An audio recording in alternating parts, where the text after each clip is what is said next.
Welcome back to Sports Extra, presented by your local Toyota dealers. With the NFL season upon us in just days and the Giants and Jets kicking off exactly 1 week from today, it's a great time to talk to a New York football star through and through, from Syracuse University to blocking for Eli Manning on the Big Blue O-line after being drafted by the Giants 19th overall in 2013. Justin Pugh built a career in the trenches, and even after playing for the Arizona Cardinals for several years, he returned to East Rutherford right off his couch in 2023, retiring as a member of the Giants just 1 month ago. And Justin Pugh joins us now. Justin, welcome to Sports Extra. How are you? I'm doing wonderful. How about yourself? Doing great. So good to have you here. You have a lot going on, but I do kind of want to start.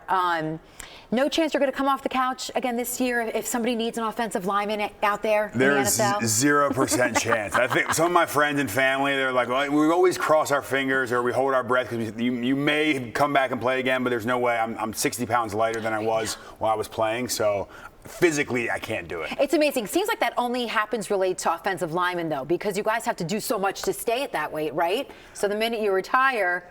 I was always the guy that had, like, it was shakes and it was peanut butter and jellies, whatever it is, was to keep my calories up and keep my weight. Sounds like heaven. I think offensive line for 15 straight years, though, it's a lot. So I'm happy I can walk around. My knees aren't as sore of shape. That's a good point. You know, but to have that opportunity 2 years ago when the Giants did call you and you did go from no camp, no practice to playing 12 games straight. I mean, looking back, how were you able to carry that through? I wanted to finish my career where I started, and I wanted to go out the way I wanted my career to end. Not many players get to do that, to write their own script.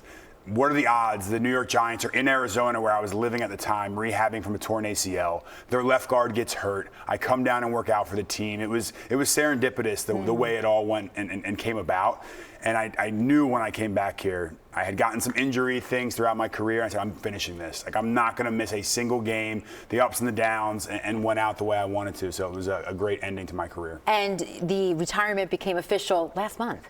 So what did it mean to you to retire as a member of the New York Football Giants? The Giants always have a saying, once a Giant, always a Giant. And to go back and to retire my name and to walk in those halls that all those Hall of Famers and greats before me did was truly an honor. They took care of me. My family got to come, and it was an opportunity for me to thank my wife. I have my young 1.5-year-old daughter there. My parents, who were with me from the very beginning, look them in their eyes, my siblings, and really say thank you to them. I said I wasn't going to tear up, but it got a little emotional there for a second, and then we laughed and we had a great time. So it was a great end cap to the career. Now, you've blocked for a couple of quarterbacks, but what was special or unique about Eli Manning? There's an added level of pressure. I don't think you ever realize who you're blocking for until you, like, walk down the street and someone's like, don't let anyone get near Eli, or, you know, if you ever let him get hit, God forbid, you're going to hear about it the next day. And there's few players out there that are NFL royalty. I played with a few. The Mannings are one. Larry Fitzgerald in Arizona was another one. There's an added pressure of performing when you're with someone of that stature. So I always wanted to make sure I kept Eli upright. And then I got to know, like, I meet his wife and his kids, and I'm like, I can't let this guy get hit. His health depends on my job. Yeah, exactly. So now you've gotten into media. You were doing radio last year, and you have a new project this year that seems really excited. It's on television. Justin, explain it, because you're going to be all over the place. Yeah, so it's a YouTube-based show. I think a lot of media these days are heading more into that Gen Z YouTube world.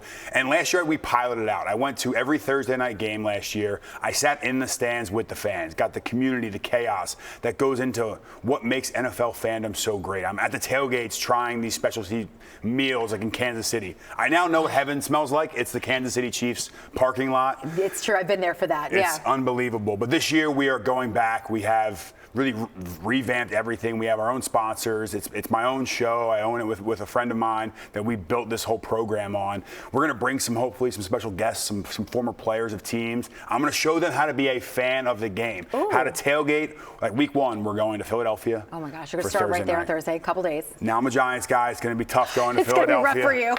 I typically wear the home team's jersey. Oh, are you going to do that? Eagles, no. I'll Okay. wear like I wore like a Rocky T-shirt That's a good last point. year. That's a good one, yeah.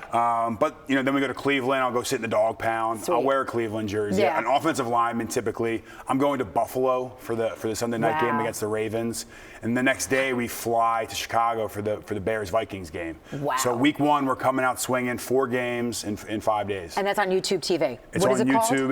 It's just called Thursday Football Club. Thursday Sports is really kind of what we're working here. The week starts on Thursday. It's our ethos.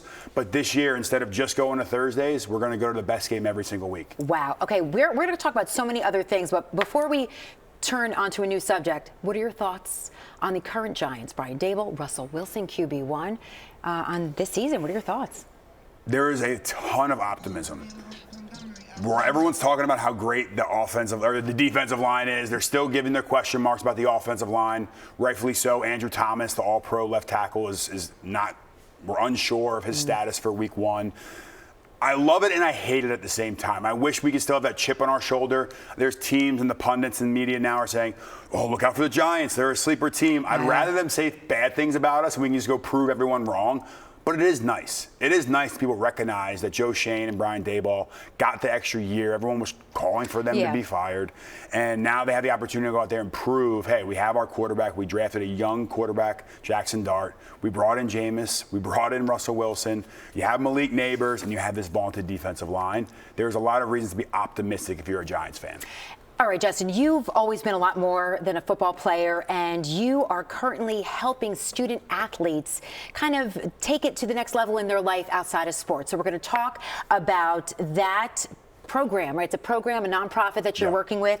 So coming up after the break, we'll dive into Justin's work with BL Next. It's an incredible program where he mentors student athletes in new careers. Plus, there's a big event happening September 17th. So stay tuned for that next on Sports Extra.